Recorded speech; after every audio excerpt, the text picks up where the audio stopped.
We are following that new poll, which by the Des Moines Register newspaper is shaking up the Republican race. CBS News political correspondent Jan Crawford is in Waterloo, Iowa, with more on the Bachmann surge. Good morning, Jan. Well, good morning, Rebecca. You know, Bachmann's advisors told me they thought she would do pretty well in this poll. She's already got some momentum here. But to have her right up there, neck and neck with frontrunner Mitt Romney, came as a surprise even to them. She hasn't even started her campaign yet. It will give her a real boost.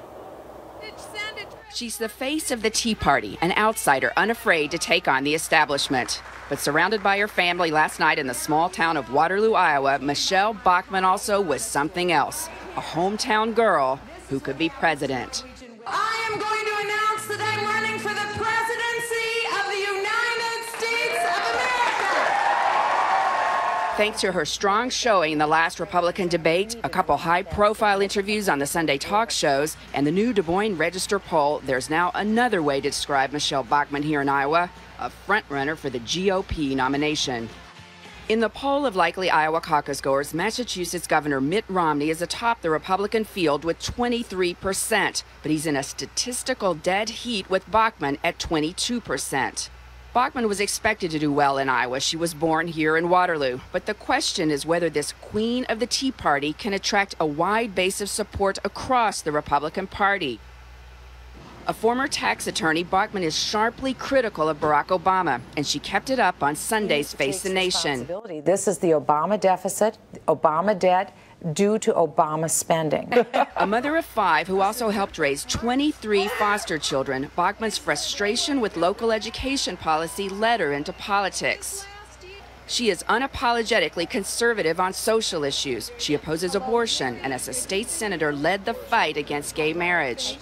As a presidential candidate, she will be under a microscope and already is feeling some heat. A person who may have been on the record as saying he favored same-sex marriage, you wouldn't disqualify that person for nominating them to the Supreme Court. My primary test will be the Constitution. They need to be a strong constitutionalist and recognize that just as the justices should not act outside of the bounds, neither should the Congress, neither should the president. I have to say I don't think you answered the question, but I'll go on. Well, no, if you want to go further, we will. Now, at this event last night, Bachmann was surrounded by her children, her family, her mother. There were about 600 people there, and I talked to a lot of them afterward, and the word they used over and over to describe Michelle Bachmann was genuine. They are sick of Washington. They're sick of politicians. They think they say one thing and do something else, and they see Michelle Bachmann as someone who's going to do what she believes. Rebecca? Jan, hang with us here a moment. We also want to bring in CBS News political analyst John Dickerson, who is in Washington, joining us. Good morning, John. Great to have you with us. And what's basically a big surprise out of all of this is just how close Bachmann and Mitt Romney are in this poll. What does it say about Mitt Romney's standing within the GOP? Well, Iowa is a particular case. There are a lot of social conservatives in Iowa, and what this tells us is how it's shaking out at this moment in Iowa. Romney is trying to play in a lot of different states. He hasn't campaigned particularly hard in Iowa. So what this shows us is he's run before.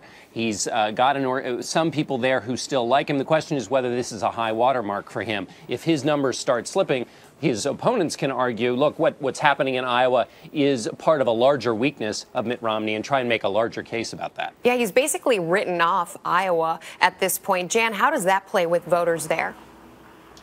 Well, they're obviously, the ones I talked to last night would put Mitt Romney in that camp of candidates who kind of say what they think the voters want to hear. So you're seeing already, I think, in Iowa, a real shift to someone like a Michelle Bachmann. As John said, obviously it is early, but remember, we haven't even had the Ames straw poll. That will be next month. There will be a lot of publicity for that. So Republican strategists that I've been talking to say they believe that Romney's numbers will just slip. And as the presumptive frontrunner, the national frontrunner, he really can't afford to go way down to the bottom of that pack. Obviously, he's not expecting to win Iowa, but he doesn't want to come, bringing up the rear either.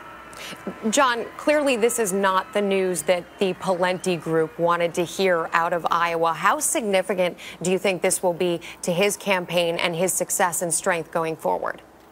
Well, the Pawlenty camp has to hope that this poll is as useful as the one in 2007 that showed Mike Huckabee, who went on to win the caucuses, at 4%. Voters haven't written off Tim Pawlenty by any stretch, and we'll see this go up and down But what they have to worry about in the short term is two things. One, they're trying to raise money. Candidates need to live, and they need to have organizations, and that all requires big checks. And so Tim Pawlenty has to make the case, and his fundraisers have to make the case on the phone that he's a contender. This kind of poll number makes that harder. And also in terms of getting supporters to line up behind him. And it also challenges their strategy. You know, it's always a test with campaigns whether to stick to the strategy, your long-term strategy, or shake things up in the middle. And so they have to decide whether to change course here or stick to the strategy. And that can always cause campaigns a little bit of heartburn. Jan, John brings up this whole point about the money being an issue for Pawlenty, and we're hearing today insiders saying that the struggles for the Pawlenty camp to raise money have been growing for weeks. That's right, and I'm hearing that here on the ground in Iowa as well, where he has spent a lot of money on staff and a lot of time. So as John indicates, what people here are saying too is that, you know, this really could hurt his momentum to try to build that donor base and continue those fundraising efforts. That's why some of these early poll numbers can be so important, not because they'll predict the eventual winner, but it's the momentum factor. And let me tell you, Rebecca, if anyone's got momentum in Iowa right now, it is Michelle Bachmann. CBS's Jan Crawford and John Dickerson, thanks so much for joining both of us.